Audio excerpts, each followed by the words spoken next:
In news from Central America, a former district attorney in Guatemala is being hauled up in front of the country's Supreme Court after being overheard on a Justice Ministry wiretap saying she would like to burn down the house where her husband met with another lady.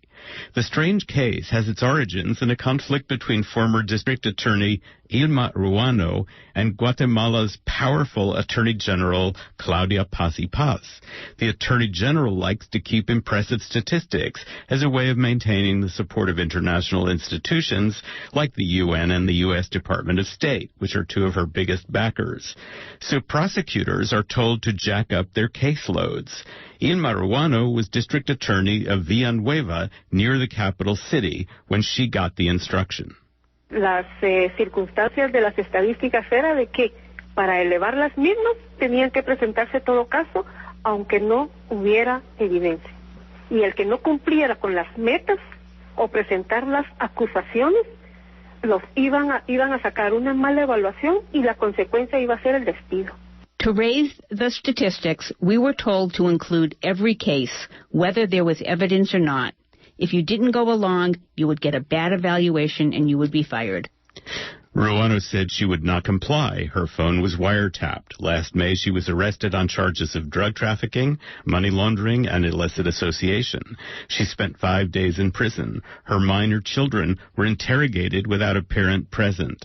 A local court and later an appeals court said there was no evidence to support the charges against Ruano, but the Justice Ministry kept appealing those rulings. The ministry also created a special administrative measure just for Ruano, suspending her without pay and not allowing her to work as a lawyer. She has fallen into financial destitution. Now the Supreme Court has agreed to hold a hearing on the arson charge arising from the wiretap.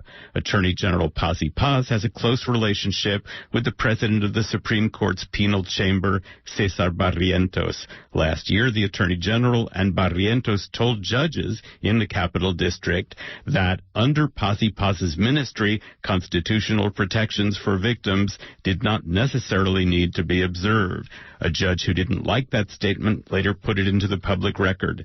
Gilma Ruano says she now feels the same approach to justice coming at her.